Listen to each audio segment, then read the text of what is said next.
Traders welcome. നമ്മൾ ഇന്ന് discuss ചെയ്യാൻ പോകുന്ന കാര്യം ഇതൊരു പ്രൈസ് ആക്ഷൻ്റെ ബേസ് ആയിട്ടുള്ള കാര്യങ്ങളാണ്. അതായത് പ്രൈസ് ആക്ഷൻ ബേസ് എന്ന് പറയുമ്പോൾ ഞാൻ എല്ലാ സമയത്തും നിങ്ങളോട് പറയുന്നതാണ്, നിങ്ങളുടെ സിസ്റ്റം കോംപ്ലിക്കേറ്റ് ആക്കാതിരിക്കുക, വളരെ സിമ്പിളായിട്ടുള്ള സിസ്റ്റം യൂസ് ചെയ്യുക. ഇതിൻ്റെ മെയിൻ കാരണം എന്ന് പറഞ്ഞാൽ നമ്മൾ മാർക്കറ്റിൽ ഇരിക്കുന്ന സമയത്ത് ഓൾറെഡി നമ്മൾ വളരെ സ്ട്രെസ്ഡ് എന്ന് പറഞ്ഞാൽ പ്രോഫിറ്റ് കിട്ടുമോ ലോസ് ആവുമോ അതുപോലെയുള്ള ഒരുപാട് കാര്യങ്ങൾ, പിന്നെ ട്രേഡ് എക്സിക്യൂട്ട് ചെയ്യേണ്ടതായിട്ടുണ്ട്, അതിന് സ്റ്റോപ്പ് ലോസ് വെക്കണം, ആ സമയത്ത് മാർക്കറ്റ് വളരെ ഫാസ്റ്റ് മൂവിങ് ആയിരിക്കും, ഇതുപോലെയുള്ള ഒരുപാട് കാര്യങ്ങൾ നമുക്ക് മാനേജ് ചെയ്യാനുണ്ട്.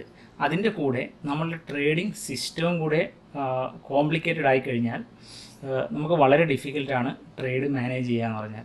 അതുകൊണ്ട് തന്നെ ഞാൻ എല്ലാ സമയത്തും പറയുന്നൊരു കാര്യമാണ്, ഏറ്റവും സിമ്പിളായിട്ടുള്ള ട്രേഡിംഗ് ടെക്നിക്സ് യൂസ് ചെയ്യുക. അത് എല്ലാ ടൈം ഫ്രെയിമിലും വർക്ക് ചെയ്യുന്ന ഏറ്റവും സിമ്പിളായിട്ടുള്ള ചില ടെക്നിക്സ് ആണ്. അതിനെക്കുറിച്ചാണ് ഇവിടെ പറയുന്നത്. ഞാൻ നോർമലി യൂസ് ചെയ്യുന്ന, സ്പെഷ്യലി സ്വിംഗ് ട്രേഡ്സിൽ ഞാൻ നോർമലി വേറെ അധികം കാര്യങ്ങളൊന്നും യൂസ് ചെയ്യാറില്ല. സിമ്പിൾ സപ്പോർട്ട് ആൻഡ് റെസിസ്റ്റൻസ് മാത്രമാണ് യൂസ് ചെയ്യുന്നത്. സോ സിമ്പിളായിട്ടുള്ള സപ്പോർട്ട് റെസിസ്റ്റൻസ് യൂസ് ചെയ്താലും വളരെ ഈസിയായി വളരെ പ്രോഫിറ്റബിളായി ട്രേഡ് ചെയ്യാൻ പറ്റുമെന്നുള്ള ഒരു ബേസിക് ആയിട്ടുള്ള കാര്യം നിങ്ങൾ ആദ്യം മനസ്സിലാക്കുക. പല ആൾക്കാരും മെസ്സേജ് അയക്കുമ്പോൾ ചോദിക്കുന്ന ഒരു കാര്യമാണ്, ഞാൻ ഈ കോഴ്സ് ചെയ്യണോ അല്ലെങ്കിൽ ആ കോഴ്സ് ചെയ്യണോ, മാർക്കറ്റ് പ്രൊഫൈലിനെ കുറിച്ച് പഠിക്കണോ? നിങ്ങൾ എന്ത് പഠിച്ചിട്ടും ഒരു കാര്യമില്ല. നമ്മളുടെ ബേസിക് ആയിട്ടുള്ള കാര്യം നമുക്ക് പ്രോപ്പറായിട്ട് ഇംപ്ലിമെൻറ്റ് ചെയ്യാൻ പറ്റില്ല എന്നുണ്ടെങ്കിൽ, അതുകൊണ്ട് തന്നെ സിമ്പിളായിട്ടുള്ള കാര്യങ്ങൾ എങ്ങനെയാണ് മാർക്കറ്റിനെ ഞാൻ നോക്കി കാണുന്നത് എന്നുള്ള കാര്യം പറയാം. ഏറ്റവും കൂടുതൽ ആൾക്കാർക്ക് പറ്റുന്ന ഒരു കാര്യം, സ്പെഷ്യലി റീറ്റെയിലേഴ്സിന് പറ്റുന്ന ഒരു കാര്യം എന്ന് പറഞ്ഞു കഴിഞ്ഞാൽ നമ്മൾ ട്രെൻഡിൻ്റെ എഗെയിൻസ്റ്റ് പോവുക എന്നുള്ളതാണ്. അപ്പോൾ എല്ലാവർക്കും ഉള്ളൊരു സംശയം എന്താണെന്ന് വെച്ചാൽ ഏത് ടൈം ഫ്രെയിമിൽ ട്രെൻഡാണ്, അങ്ങനെ ഒരുപാട് സംശയങ്ങൾ വരാറുണ്ട്, റൈറ്റ്? പക്ഷേ ഇവിടെ നമ്മൾ ഇന്ന് ഡിസ്കസ് ചെയ്ത് ഞാൻ എടുത്ത ചില ട്രേഡ്സ് വെച്ചിട്ടുള്ള ചില കാര്യങ്ങളാണ്, എന്തുകൊണ്ടാണ് ആ രീതിയിൽ ഞാൻ അവിടെ ചിന്തിച്ചത് എന്ന് എക്സ്പ്ലെയിൻ ചെയ്യാൻ വേണ്ടിയിട്ടുള്ള വീഡിയോ ആണിത്. സോ നമുക്ക് നോക്കാം. ഈ ഒരു കാണുന്ന ഇൻഡസ്ഇൻഡ് ബാങ്കിൻ്റെ ഇതൊരു അവർലി ചാർട്ടാണ്. നമുക്ക് ഇതിൻ്റെ ഡെയിലിയിൽ പോവുകയാണെങ്കിൽ നിങ്ങൾക്ക് കാണാൻ പറ്റും, ഡെയിലി വളരെ ക്ലിയർ ആണ്, ഇതൊരു അപ് ട്രെൻഡാണ്. നമുക്കിവിടെ അധികം ഡൗൺ മൂവ്സോ കാര്യങ്ങളൊന്നും കാണാനില്ല. സോ ഈ ഇൻഡസ്ഇൻഡ് ബാങ്ക് എന്ന് പറഞ്ഞാൽ ലെഫ്റ്റ് സൈഡിൽ നിങ്ങൾക്ക് കാണാൻ പറ്റും എൻ്റെ ഫ്യൂച്ചേഴ്സ് ട്രേഡിംഗ് ലിസ്റ്റാണ്. ഈ ലിസ്റ്റിലുള്ള സ്റ്റോക്സിൽ വരുന്ന ഒരു മൂവും, അതായത് ഒരു ബിഗ് മൂവും മിസ്സാകരുത് എന്നുള്ളതാണ് എൻ്റെ ആസ് എ സ്വിംഗ് ട്രേഡർ എൻ്റെ പ്രൈമറി എയിം എന്ന് പറയുന്നത്. ഇൻട്രാഡേ ട്രേഡ് ചെയ്യുന്ന സമയത്ത് നമുക്ക് ഒരുപാട് സ്റ്റോക്സ് വാച്ച് ചെയ്യാൻ പറ്റില്ല. കാരണം പല സ്റ്റോക്സ് വാച്ച് ചെയ്ത് കഴിഞ്ഞാൽ നമുക്ക് ചെറിയ ടൈം ഫ്രെയിമിൽ അതിൽ കോൺസെൻട്രേറ്റ് ചെയ്യാന്ന് പറയുന്നത് ബുദ്ധിമുട്ടാണ്. അതേസമയത്ത് ഹയർ ടൈം ഫ്രെയിം, ഇപ്പോൾ 15 മിനിറ്റ് 1 അവർ ടൈം ഫ്രെയിമിലാണെങ്കിൽ നമുക്ക് ഒരുപാട് ചാർട്ട്സ് വാച്ച് ചെയ്യാൻ പറ്റും. അതിൽ നമുക്ക് അലേർട്ട് ഇട്ട് നമുക്ക് ഈസി ആയിട്ട് ട്രേഡ് ചെയ്യാൻ പറ്റുന്ന അതൊരു വലിയൊരു കാര്യമാണ് നമുക്ക് ആ ഒരു പോയിന്റ് ഓഫ് വ്യൂവിൽ നോക്കുമ്പോൾ. ടൈം ഫ്രെയിം ഏതാണെങ്കിലും നമ്മൾ ആ ടൈം ഫ്രെയിമിലേക്ക് നോക്കുമ്പോൾ എന്താണ് നമ്മളവിടെ ആക്ച്വലി നോക്കുന്നത് എന്നുള്ള ഒരു കാര്യമാണ്. ഞാൻ നേരത്തെ പറഞ്ഞു, ഏറ്റവും കൂടുതൽ ആൾക്കാർ സംശയം ചോദിക്കുമ്പോൾ നമുക്ക് മനസ്സിലാവുന്ന ഒരു കാര്യമാണ്, ആ ചാർട്ടിലേക്ക് ഒറ്റ നോട്ടത്തിൽ നമുക്ക് മനസ്സിലാവും വളരെ ക്ലിയർ ആയിട്ടുള്ള അപ് ട്രെൻഡാണ്, അവിടെ ഒരു ഡൗൺ ട്രെൻഡ് അല്ലെങ്കിൽ ഒരു ഡൗൺ ട്രേഡ് ആയിരിക്കും പ്ലാൻ ചെയ്തിട്ടുണ്ടാവുക. അതുപോലെ നല്ലൊരു ക്ലിയർ ഡൗൺ ട്രെൻഡാണ്, പക്ഷേ അവിടുന്ന് ചെറിയൊരു അപ്പ് മൂവ് കാണുമ്പോൾ ഈ ഡൗൺ ട്രെൻഡ് കഴിഞ്ഞു എന്നുള്ള രീതിയിൽ അപ് ട്രെൻഡ് എടുക്കുന്ന ആൾക്കാരാണ് കൂടുതലും.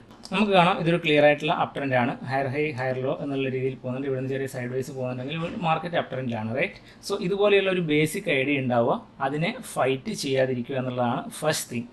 അപ്പോൾ 1 അവർ ചാർട്ടിൽ പോയി കഴിഞ്ഞാൽ നമുക്കിവിടെ കാണാൻ പറ്റും ഈ ഒരു ലെവലിൽ, ഇതൊരു എക്സ്പയറി ഡേയുടെ അടുത്തുള്ള ഒരു ഡേ ആയിരുന്നു. ഇവിടുത്തെ ചാർട്ട് എന്ന് പറയുന്നത് കുറച്ച് കോംപ്ലിക്കേറ്റഡ് ആയിരിക്കും, കാരണം current month to next month എന്ന് പറയുമ്പോൾ സ്വിംഗ് ട്രേഡ് എടുക്കുന്ന സമയത്ത് അത് കുറച്ചുകൂടി അവിടെ കാര്യങ്ങൾ നമുക്ക് അറിയാനുണ്ട്, കുറച്ചുകൂടി എന്താ പറയുക ഇംപ്രൂവൈസ് ചെയ്ത് ചെയ്യേണ്ടതായിട്ടുണ്ട്. സോ ഒരു എക്സാമ്പിൾ ഞാൻ പറയുകയാണെങ്കിൽ ഈ ഒരു റേഞ്ച് നമുക്ക് കാണാൻ പറ്റും, ഇതൊരു സിമ്പിൾ റേഞ്ചാണ്. അപ്പോൾ ഇതുപോലെയുള്ള റേഞ്ചിൽ നമുക്ക് ടോപ്പ് സൈഡിലും വേണമെങ്കിൽ ട്രേഡ് എടുക്കാം. ബട്ട് ബിഗിനിങ് സ്റ്റേജിൽ എല്ലാ സമയത്തും ട്രെൻഡിൻ്റെ സൈഡിലേക്ക് നമ്മൾ ട്രേഡ് എടുക്കുക എന്നുള്ളതാണ് റെക്കമെൻഡ് ആയിട്ടുള്ളത്. കാരണം ട്രെൻഡിൻ്റെ സൈഡിൽ ട്രേഡ് എടുക്കുമ്പോൾ നമ്മളുടെ എൻട്രിയും അല്ലെങ്കിൽ സ്റ്റോപ്പ് ലോസ് ഒക്കെ കുറച്ച് അങ്ങോട്ടും ഇങ്ങോട്ടും ആയി പോയാൽ പോലും വലിയ പരിക്കില്ലാതെ നമുക്ക് രക്ഷപ്പെടാൻ പറ്റും. അതേസമയത്ത് നമ്മൾ ട്രെൻഡിൻ്റെ എഗെയിൻസ്റ്റ് ട്രേഡ് എടുക്കുമ്പോൾ അത് വളരെ അക്യുറേറ്റ് അല്ല എന്നുണ്ടെങ്കിൽ നമുക്ക് ഒരുപാട് ടെൻഷൻ തരും. ട്രേഡ് വർക്കായാൽ പോലും നമ്മൾ മിക്കപ്പോഴും ആ ട്രേഡ് പേടിച്ച് എക്സിറ്റ് ചെയ്യുന്ന ഒരു സിറ്റുവേഷൻ ഉണ്ടാവും, അല്ലെങ്കിൽ സ്റ്റോപ്പ് ലോസ് ജസ്റ്റ് ഒന്ന് ഹിറ്റ് ചെയ്ത് മാർക്കറ്റ് തിരിച്ചു വരുന്ന സിറ്റുവേഷൻ ഉണ്ടാവും. അപ്പോൾ നമ്മൾ ഇന്ന് ഈ ഒരു പോയിന്റിൽ നോക്കുന്നത്, നമുക്കറിയാം, ഞാൻ പറഞ്ഞ നിങ്ങളോട്, നമ്മൾ ഒറ്റ നോട്ടത്തിൽ ഡെയിലിയിൽ കാണുമ്പോൾ നമുക്കറിയാം ഈ ലാസ്റ്റ് ഡേയിലൊക്കെ നമുക്ക് ഇവിടെ ഒരു അപ് ട്രെൻഡ് തന്നെയാണ് കാണാൻ പറ്റുന്നത്, റൈറ്റ്? ഈ സമയത്ത് നമ്മളൊരു അപ് ട്രെൻഡിലേക്കുള്ള ഒരു ട്രേഡ്, ഒരു ലോങ് ട്രേഡ് നമ്മൾ പ്ലാൻ ചെയ്യുക എന്ന് പറഞ്ഞാൽ ഇമ്മീഡിയറ്റ്ലി അവിടെ കയറിയൊരു ലോങ് ട്രേഡ് എടുക്കുക എന്നുള്ളതല്ല. നമ്മളെ സംബന്ധിച്ച് എന്താണ്, ആസ് എ റീറ്റെയിലർ നമ്മളുടെ ഒരേ ഒരു വജ്രായുധം എന്ന് പറയുന്നത് റിസ്ക് റിവാർഡാണ്. കാരണം നമ്മളുടെ ട്രേഡിൽ 50% ട്രേഡ് ലോസ് ആയാൽ പോലും, ഇപ്പോൾ നമ്മളുടെ റിസ്ക് റിവാർഡ് മിനിമം 1:2 ആണ് എന്നുണ്ടെങ്കിൽ, നമ്മൾ സ്റ്റിൽ വളരെ നല്ല പ്രോഫിറ്റിലായിരിക്കും ഉണ്ടാവുക. ഇത് ഞാൻ എല്ലാ സമയത്തും റിപ്പീറ്റ് ചെയ്ത് പറയുന്നത് അത് നിങ്ങളുടെ മനസ്സിൽ പ്രിൻറ്റഡ് ആവാൻ വേണ്ടിയിട്ടാണ്. നമ്മളിവിടെ നോക്കുന്നത്, നമുക്കറിയാം മാർക്കറ്റ് ഒരു ലെവൽ ബ്രേക്ക് ചെയ്ത് മുകളിലേക്ക് പോയി എന്നുള്ള കാര്യം നമുക്കറിയാം. ഈ ഒരു ലെവൽ ബ്രേക്ക് ചെയ്ത് മാർക്കറ്റ് മുകളിലേക്ക് പോയിട്ടുണ്ട്, റൈറ്റ്. മുകളിലേക്ക് പോയ സമയത്ത് സ്വാഭാവികമായിട്ടും ഏറ്റവും കൂടുതൽ ആൾക്കാർ ചെയ്യുന്ന ഒരു കാര്യം, ഇതുപോലെയുള്ള ഓരോ റിവേഴ്സ് ക്യാൻഡിൽ കാണുമ്പോഴും അതിൻ്റെ അടിയിൽ ഒരു ട്രേഡ് എടുക്കാൻ നോക്കുന്നതാണ് നോർമലി ഉണ്ടാകുന്ന ടെൻഡൻസി. നിങ്ങൾ ഒരിക്കലും അത് ചെയ്യാൻ പാടില്ല. നിങ്ങൾ ആദ്യമേ ഒരു പ്ലാൻ ഉണ്ടാവുക.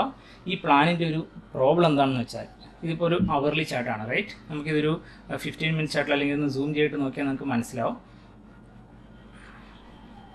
അതായത് നമ്മളിപ്പോൾ ഒരു ലോങ് ട്രേഡിനാണ് പ്ലാൻ ചെയ്യുന്നത്. ഈ ബ്രേക്ക് ഔട്ടിന് ശേഷമാണ് നമ്മളിത് പ്ലാൻ ചെയ്യുന്നത്.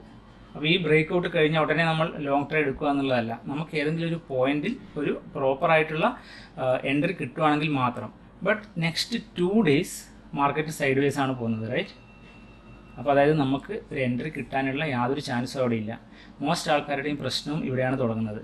അതായത് നമ്മളൊരു സ്റ്റോക്ക് വാച്ച് ചെയ്ത് കഴിഞ്ഞാൽ ഇമ്മീഡിയറ്റ്ലി അതിലേക്ക് കയറിയിട്ട് ട്രേഡ് എങ്ങനെയെങ്കിലും ഒരു ട്രേഡ് കിട്ടിയാൽ മതി എന്നുള്ള ഒരു ടെൻഡൻസിയിൽ.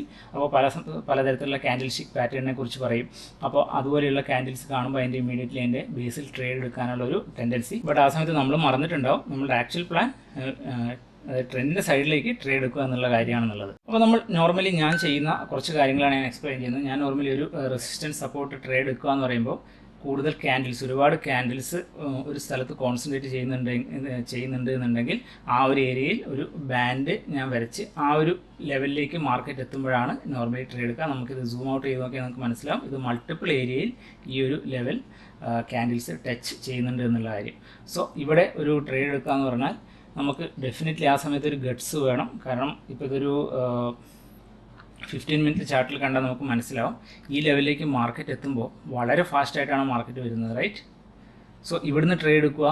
ഇനിയിപ്പോൾ ഇവിടുന്ന് ട്രേഡ് എടുത്തില്ലെങ്കിൽ പോലും, അതായത് ഫസ്റ്റ് മൂവ് ചിലപ്പോൾ നമ്മൾ ട്രേഡ് എടുക്കാൻ പ്ലാൻ ചെയ്യുന്നില്ല, നമ്മളവിടെ എന്താണ് മാർക്കറ്റ് ആക്ച്വലി ചെയ്യുന്നത് നോക്കി വെയിറ്റ് ചെയ്യുകയാണെങ്കിൽ ഈ ഒരു ലെവലിൽ നമ്മൾ ട്രേഡ് എടുക്കാൻ നമ്മൾ പ്ലാൻ ചെയ്യുന്ന സമയത്ത്, അല്ലെങ്കിൽ ഇവിടെ ട്രേഡ് എടുക്കാൻ പ്ലാൻ ചെയ്യുന്ന സമയത്ത്, ഇപ്പോൾ ഫോർ എക്സാമ്പിൾ പറയുകയാണെങ്കിൽ ഈ ഒരു പറയുന്ന പർട്ടിക്കുലർ എക്സാമ്പിൾ ഞാൻ ട്രേഡ് എടുത്തത് ഈ ഒരു പോയിന്റിലാണ്.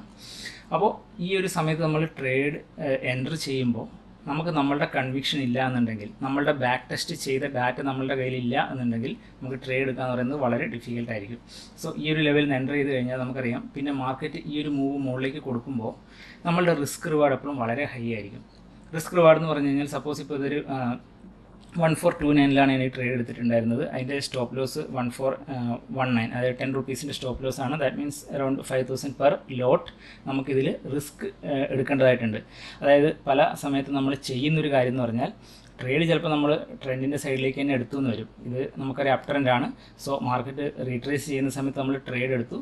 ബട്ട് ഈ ട്രേഡ് എടുത്ത ട്രേഡിൻ്റെ സ്റ്റോപ്പ് ലോസ് നമ്മൾ വളരെ ക്ലോസ് ആയിട്ട് വെക്കും. സപ്പോസ് ഇവിടെ നമ്മൾ ട്രേഡ് എടുത്തു. അപ്പോൾ നമ്മളിവിടെ എടുക്കുന്ന സമയത്ത് നമുക്കറിയാം ഈ ക്യാൻഡിൽസ് ഒന്നും ക്രിയേറ്റഡ് അല്ല, റൈറ്റ്. ഈ ഏരിയയിലുള്ള ക്യാൻഡിൽസ് ഒന്നും ക്രിയേറ്റഡ് ആയിട്ടില്ല. സോ നമ്മൾ സ്വാഭാവികമായിട്ട് എന്ത് ചെയ്യും, ഇതുപോലെയുള്ള ക്യാൻഡിൽസിൻ്റെ തൊട്ടടിയിൽ കൊണ്ട് സ്റ്റോപ്പ് ലോസ് വെക്കും. അങ്ങനെ സ്റ്റോപ്പ് ലോസ് വെച്ച് കഴിഞ്ഞാൽ അത് വളരെ റിസ്ക്കിയാണ്. സ്പെഷ്യലി നമ്മൾ മനസ്സിലാക്കേണ്ട കാര്യം ടൈം ഫ്രെയിം കൂടുമ്പോൾ, അതായത് 15 മിനിറ്റ് 1 hour എന്ന് പോലെയുള്ള ടൈം ഫ്രെയിമിലേക്ക് എത്തുമ്പോൾ അവിടെ കുറച്ചുകൂടി ബിഗ് മണീസ് ആയിരിക്കും അവിടെ ഉണ്ടാവുക, ഹെവി മണീസ് ആയിരിക്കും. അതുപോലെയുള്ള ആൾക്കാരെ സംബന്ധിച്ച് ഒരു 5 രൂപ അങ്ങോട്ടും ഇങ്ങോട്ടും പോയി എന്ന് പറഞ്ഞാൽ അത് വലിയ കാര്യമില്ല. അതേസമയത്ത് നമ്മളെ സംബന്ധിച്ച് ഇപ്പോൾ സപ്പോസ് ഒരു 5 rupees ഡിഫറൻസ് എന്ന് പറഞ്ഞു കഴിഞ്ഞാൽ 2500 പെർ ലോട്ടാണ്, റൈറ്റ്. അപ്പോൾ അതുപോലെയുള്ള ഡിഫറൻസ് വരുമ്പോൾ നമുക്കത് വലിയൊരു കാര്യമായിരിക്കും. പക്ഷേ അവർക്ക് അങ്ങനെ ഒരു കാര്യമായിരിക്കില്ല. അതുകൊണ്ട് നിങ്ങൾ സ്റ്റോപ്പ് ലോസ് എപ്പോഴും കുറച്ച് ജനറസ് ആയിട്ട് വെക്കുക. എന്ന് വെച്ചാൽ വളരെ ദൂരം വെക്കുക എന്നുള്ളതല്ല, ജസ്റ്റ് ഒരു ഐഡിയ. അത് നിങ്ങൾക്ക് എങ്ങനെയാണെന്ന് ചോദിച്ചാൽ ഡെഫിനറ്റ്ലി അത് ഡെയിലി ബാക്ക് ടെസ്റ്റ് ചെയ്യുമ്പോൾ നമുക്ക് മനസ്സിലാവാൻ തുടങ്ങും ഇത് എവിടെ വെച്ച് കഴിഞ്ഞാലാണ് നമുക്ക് കുറച്ചുകൂടി ബെറ്റർ എന്നുള്ളത്. പിന്നെ നമ്മൾ മനസ്സിലാക്കേണ്ട കാര്യം ഓരോ സ്റ്റോക്കിനും അതിൻ്റേതായിട്ടുള്ള ഒരു പ്രോപ്പർട്ടി ഉണ്ടാവും. ഫോർ എക്സാമ്പിൾ ഏഷ്യൻ പെയിൻറ്റ്സ് എന്ന് പറഞ്ഞാൽ വളരെ ഫാസ്റ്റ് മൂവിങ് ആണ്, അപ്പ് ആണെങ്കിലും ഡൗൺ ആണെങ്കിലും. അതിൽ ഇന്നലെ ഞാൻ എടുത്തൊരു ട്രേഡ് ഉണ്ടായിരുന്നു. അത് വളരെ അഗ്രസീവായിട്ടാണ് ഞാൻ എൻ്റെ സെക്കൻഡ് പാർട്ട് ട്രെയിൽ ചെയ്തത്. ഡെഫിനറ്റ്ലി ഒരു പാർട്ട് എല്ലാ സമയത്തും ഞാൻ നേരത്തെ ബുക്ക് ചെയ്യാറുണ്ട്. ബാക്കിയുള്ളത് ട്രെയിൽ ചെയ്യുന്ന സമയത്ത് വളരെ അഗ്രസീവായിട്ടാണ്. കാരണം എന്താണെന്ന് വെച്ചാൽ അതിൻ്റെ മൂവ്മെൻറ്റ് ഇത്രയും നാളും ട്രേഡ് ചെയ്യുന്നതുകൊണ്ട് എനിക്കറിയാം അതെങ്ങനെയാണ് മൂവ് ചെയ്യുക എന്നുള്ളത്.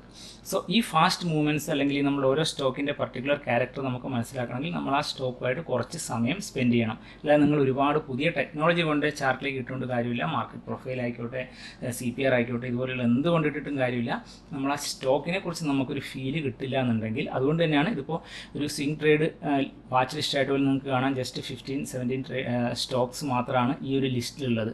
അപ്പോൾ നമുക്കിത് ഡെയിലി അനലൈസ് ചെയ്യാൻ ഈസിയാണ്, ബാക്ക് ടെസ്റ്റ് ചെയ്യാൻ ഈസിയാണ്, ഇതുപോലെയുള്ള ഒരുപാട് കാര്യങ്ങളുണ്ട്. സോ ഇപ്പോൾ ഞാൻ പറഞ്ഞതിൻ്റെ ഒരു ഐഡിയ നിങ്ങൾക്ക് ബേസിക്കലി മനസ്സിലായിട്ടുണ്ടാവും. ഒരു സപ്പോർട്ട് റെസിസ്റ്റൻസ് ട്രേഡ് എടുക്കുന്ന സമയത്ത് എല്ലാ സമയത്തും ഒരു സപ്പോർട്ട് ഡ്രോ ചെയ്യുക. അതേസമയത്ത് ഈ സപ്പോർട്ട് ഡ്രോ ചെയ്യുന്ന സമയത്തും കൂടി ഒരു കാര്യം ശ്രദ്ധിക്കുക, മാക്സിമം ക്യാൻഡിൽസ്, അതായത് നമ്മളൊരു ജസ്റ്റ് ഒരു പോയിന്റിൽ വെക്കുന്നതിന് പകരം മാക്സിമം ക്യാൻഡിൽസ് എവിടെയാണ് വരുന്നത് ആ ഒരു റേഞ്ച് വെച്ച് നമ്മൾ ചെയ്യുകയാണെങ്കിൽ നമുക്ക് വലിയ കുഴപ്പമില്ലാതെ എല്ലാ സമയത്തും ട്രേഡ് ചെയ്യാൻ പറ്റും.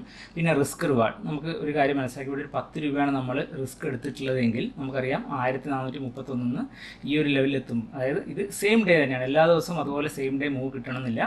1464, അതായത് 1:3.5 എന്നൊക്കെ പറയുന്നത് വളരെ ഈസി ആയിട്ടാണ് കിട്ടുന്നത്. ഈസി ഇൻ ദ സെൻസ് അവിടെ നമ്മളുടെ അഡ്വാൻറ്റേജ് എന്താണെന്ന് വെച്ചാൽ നമ്മളുടെ ഡ്രോ ഡൗൺ എന്ന് പറയുന്നത് വളരെ ചെറുതാണ്. അതായത് എല്ലാ സമയത്തും ഇതാണ് നമ്മൾ നോക്കേണ്ടത്. ഇപ്പോൾ നമ്മൾ റിസ്ക് എടുക്കുമ്പോൾ ആ റിസ്കിന് ആനുപാതികമായിട്ട് നമുക്ക് റിവാർഡ് കിട്ടുന്നില്ല എന്നുണ്ടെങ്കിൽ നമ്മൾ എത്ര ട്രേഡ് ചെയ്ത് കഴിഞ്ഞാലും ചിലപ്പോൾ ഇന്ന് ലോസ് ആയിരിക്കും, നാളെ പ്രോഫിറ്റ് ആയിരിക്കും, അടുത്ത 5 ദിവസം പ്രോഫിറ്റ് ആയിരിക്കും. പക്ഷേ 6-ാമത്തെ ദിവസം ഒറ്റ ട്രേഡിൽ നമുക്ക് കിട്ടിയ 5 ദിവസം പ്രോഫിറ്റും പോകും. അതുകൊണ്ട് ഈ റിസ്ക് റിവാർഡ് എന്ന് പറയുന്നൊരു സംഭവം വളരെ പ്രോപ്പറായിട്ട് വെക്കുക. അതും ട്രെയിൽ ചെയ്യുക. അതായത് ഞാൻ ട്രെയിൽ ചെയ്യുന്ന നോർമലി മെത്തേഡ് എന്ന് പറഞ്ഞാൽ കുറച്ചുകൂടി ഒരു ലോവർ ടൈം ഫ്രെയിമിൽ മൂവിങ് ആവറേജ് വെച്ചാണ് ട്രെയിൽ ചെയ്യാറ്. അപ്പോൾ ട്രെയിൽ ചെയ്യാൻ വേണ്ടി മാത്രം ഞാൻ മൂവിങ് ആവറേജ് യൂസ് ചെയ്യാറുണ്ട്. അത് വളരെ എഫക്റ്റീവാണ്. അത് എല്ലാ സമയത്തും മൂവിങ് ആവറേജിനെ യൂസ് ചെയ്യണമെന്നില്ല. നിങ്ങൾക്ക് ഒരു റിസ്ക് റിവാർഡ് ബേസിസിൽ, അതായത് 1:2 എത്തിക്കഴിഞ്ഞാൽ ഞാൻ 1:1 ട്രെയിൽ ചെയ്യും, 1:3 എത്തിയാൽ 1:2 ട്രെയിൽ ചെയ്യും, ആ രീതിയിലും ചെയ്യാം. അപ്പോൾ ഡെഫിനറ്റ്ലി മൾട്ടിപ്പിൾ ലോഡ്സ് ചെയ്യുമ്പോൾ, അല്ലെങ്കിൽ മൾട്ടിപ്പിൾ ലോഡ്സ് അല്ല എന്നുണ്ടെങ്കിൽ, ഇതിപ്പോൾ ഫ്യൂച്ചർ സ്റ്റാർട്ടാണ്, റൈറ്റ്? ഫ്യൂച്ചർ സ്റ്റാർട്ടിൽ ഡെഫിനറ്റ്ലി ഞാൻ ഇമ്മീഡിയറ്റ്ലി, അതായത് ബിഗിനേഴ്സിന് റെക്കമെൻഡ് ചെയ്യാറില്ല. ഏറ്റവും ബെസ്റ്റ് ആയിട്ടുള്ളത് ഇക്വിറ്റി ചാർട്ട് ക്യാഷ് മാർക്കറ്റിൽ ചെയ്യുക എന്നുള്ളതാണ് ട്രേഡിംഗ്. ക്യാഷ് മാർക്കറ്റിൽ ചെയ്യുമ്പോൾ എന്താണെന്ന് വെച്ചാൽ, നിങ്ങളിപ്പോൾ ഒരു ഇൻഡസിൻഡ് ബാങ്കിൻ്റെ ഒരു 200 സ്റ്റോക്സാണ് നിങ്ങൾ വാങ്ങുന്നതെങ്കിൽ ഒരു പർട്ടിക്കുലർ മൂവ് എത്തുമ്പോൾ നിങ്ങൾക്ക് അതിൽ നിന്ന് 100 സ്റ്റോക്ക് നമുക്ക് എക്സിറ്റ് ചെയ്ത് ബാക്കിയുള്ളത് ട്രെയിൽ ചെയ്ത് പോകാൻ പറ്റും. കാരണം ഇതാണ് ബെസ്റ്റ് പ്രാക്ടീസ് എന്ന് പറയുന്നത്. ഈ രീതിയിൽ പ്രാക്ടീസ് ചെയ്ത് കഴിഞ്ഞാൽ നമുക്ക് എപ്പോഴും നമ്മളുടെ റിസ്ക് റിവാർഡ് ഹൈ ആയിരിക്കും. അതുപോലെ നമ്മൾ എല്ലാ സമയത്തും പ്രോഫിറ്റ് സൈഡിലായിരിക്കും. ലോസസ് ഉണ്ടാവും, ഡെഫിനറ്റ്ലി ലോസസ് വന്നുകൊണ്ടേയിരിക്കും. ബട്ട് ഈ ലോസസ് എന്ന് പറയുന്നത് നമ്മൾ ഫിക്സ് ചെയ്ത് കഴിഞ്ഞു. ഫോർ എക്സാമ്പിൾ, നിങ്ങളൊരു ട്രേഡിൽ 5000 ലോസ് ഫിക്സ് ചെയ്ത് കഴിഞ്ഞാൽ, ഈ ട്രേഡിൻ്റെ കാര്യം തന്നെയാണ് പറയുന്നത്. ഇപ്പോൾ ഈ ട്രേഡിൽ ഫസ്റ്റ് ടൈം ഇവിടെ ഒരു ട്രേഡ് എടുക്കുന്നില്ല, റൈറ്റ്? ഈ ഒരു പോയിന്റിൽ നോ ട്രേഡാണ്. സെക്കൻഡ് ടൈം ഇവിടെ ഒരു ട്രേഡ് എടുക്കുന്ന സമയത്ത് നമുക്കറിയാം നമ്മളുടെ സ്റ്റോപ്പ് ലോസ് 10 പോയിൻറ്റ്സ് ആണ്. സോ ഈ ട്രേഡ് എവിടം വരെ പോയി? അവിടെയാണ് നമ്മളുടെ റിസ്ക് റിവാർഡിൻ്റെ മാജിക്ക് കിടക്കുന്നത്. ഈ ഒരു റീട്രേസ്മെൻറ്റിൽ നമ്മൾ ട്രേഡ് എടുക്കുന്ന സമയത്ത് നമ്മളുടെ റിസ്ക് എപ്പോഴും വളരെ ചെറുതും റിവാർഡിന് മാക്സിമം പൊട്ടൻഷ്യൽ ആയിരിക്കും ഉണ്ടാവുക. ഇതിൻ്റെ വേറൊരു രസകരമായിട്ടുള്ള കാര്യം എന്താണെന്ന് വെച്ചാൽ, നമ്മൾ പൊതുവേ എല്ലാവരും മാർക്കറ്റിലേക്ക് വരുമ്പോൾ മെസ്സേജ് അയക്കുമ്പോൾ പറയുന്ന കാര്യമാണ് എനിക്ക് ഓപ്ഷൻസ് ട്രേഡ് പഠിക്കണം എന്നുള്ളത്. ഞാൻ എല്ലാവരോടും പറയും നിങ്ങൾ ക്യാഷ് മാർക്കറ്റിൽ സ്റ്റാർട്ട് ചെയ്യൂ. ബട്ട് ക്യാഷ് മാർക്കറ്റിൽ സ്റ്റാർട്ട് ചെയ്താൽ പോലും ആൾക്കാർ അവിടെ കണ്ടിന്യൂ ചെയ്യാറില്ല. കുറച്ച് ദിവസം കഴിയുമ്പോൾ തന്നെ ഇമ്മീഡിയറ്റ്ലി എനിക്ക് ഓപ്ഷൻസിലേക്ക് വരണം എന്നുള്ള രീതിയിലേക്ക് മാറുകയാണ് ചെയ്യുന്നത്. ആ ഒരു ആറ്റിറ്റ്യൂഡ് മാറ്റുക. ആദ്യം the right way of trading എന്താണെന്നുള്ളത് മനസ്സിലാക്കുക. ഞാൻ കഴിഞ്ഞ വീഡിയോയിൽ കുറച്ച് ബുക്സിനെ കുറിച്ച് എക്സ്പ്ലെയിൻ ചെയ്തിട്ടുണ്ടായിരുന്നു, റൈറ്റ്? ആ ബുക്സ് റീഡ് ചെയ്യുക. അതുപോലെയുള്ള കാര്യങ്ങൾ നിങ്ങൾ റൈറ്റ് സൈഡിൽ ചെയ്ത് കഴിഞ്ഞാൽ നിങ്ങൾക്ക് ഈസി ആയിട്ട് പ്രോഫിറ്റബിൾ ആവാൻ പറ്റും. ഇതുപോലെ നേരത്തെ ഏഷ്യൻ പെയിൻസിൻ്റെ കാര്യം പറഞ്ഞിട്ടുണ്ടായിരുന്നു. ഇതുപോലെയുള്ള ട്രേഡ്സ് ചെയ്യുമ്പോൾ നമുക്ക് ആ സ്റ്റോക്കിനെ കുറിച്ചുള്ള ഫീലിംഗും വളരെ ഇമ്പോർട്ടൻ്റ് ആണ്. ഏഷ്യൻ പെയിൻസ് എന്ന് പറഞ്ഞാൽ പൊതുവേ കുറച്ച് ഫാസ്റ്റ് മൂവിങ് കൈൻഡ് ഓഫ് സ്റ്റോക്കാണ്. ഇവിടെ ഞാൻ എടുത്തിട്ടുണ്ടായിരുന്ന ട്രേഡ് ഈ ഒരു പോയിന്റിലായിരുന്നു. അതായത് 3230 ലെവലിലാണ് ഞാൻ ട്രേഡ് എടുത്തിട്ടുണ്ടായിരുന്നത്. അത് നിങ്ങൾക്ക് കാണാം എത്ര ഫാസ്റ്റായിട്ടാണ് നമുക്ക് എത്ര ബിഗ് പ്രോഫിറ്റാണ് തന്നിരിക്കുന്നത് എന്നുള്ളത്. But at the same time അത് റീട്രേസ് ചെയ്യുമ്പോൾ, അതായത് നിങ്ങൾ വിചാരിക്കേണ്ട ഞാൻ ഈ ഒരു ടോപ്പിലാണ് ഞാൻ ബുക്ക് ചെയ്തതെന്നുള്ളത്. ആക്ച്വലി ഹാഫ് ഈ ഒരു ലെവലിൽ ഇന്നലെ ബുക്ക് ചെയ്തിട്ടുണ്ടായിരുന്നു, ബാക്കി കുറച്ച് ഈ ഒരു ലെവലിൽ ബുക്ക് ചെയ്തിട്ടുണ്ടായിരുന്നു. ബാക്കിയുള്ള പോർഷൻ ഞാൻ ബുക്ക് ചെയ്യുന്നത് ആക്ച്വലി റീട്രേസ്മെൻറ്റിലാണ്. കാരണം അവിടെ മൂവിങ് ആവറേജ് വെച്ച് ട്രെയിൽ ചെയ്തിട്ടാണ് ഈ ഒരു സ്റ്റോക്ക് ഞാൻ എക്സിറ്റ് ചെയ്യുന്നത്. ഇങ്ങനെ ചെയ്യുന്നതുകൊണ്ടുള്ള ഗുണം എന്താണെന്ന് വെച്ചാൽ, പല സമയത്ത് പറ്റുന്ന കാര്യം, മാർക്കറ്റ് വളരെ മുകളിലേക്ക് പോകും അധികം റീട്രേസ്മെൻറ്റ് കൊടുക്കാതെ. അപ്പോൾ നമുക്ക് വലിയ വലിയ ട്രേഡ്സ് നമുക്ക് റൈഡ് ചെയ്യാൻ പറ്റും. ഡോക്ടർ റെഡ്ഡി എന്നൊക്കെ പറയുന്ന സ്റ്റോക്കിൻ്റെ ചാർട്ട്, ഫ്യൂച്ചർ ചാർട്ട് നിങ്ങൾക്ക് നോക്കിയാൽ മനസ്സിലാവും അത് എത്ര ബിഗ് മൂവാണ് കൊടുത്തിട്ടുള്ളത് എന്നുള്ളത്. അതുപോലെയുള്ള മൂവ്സിൽ നമ്മൾ സ്റ്റേ ചെയ്യണമെന്നുണ്ടെങ്കിൽ ഇതുപോലെ ട്രെയിൽ ചെയ്ത് തന്നെ ചെയ്യേണ്ടി വരും.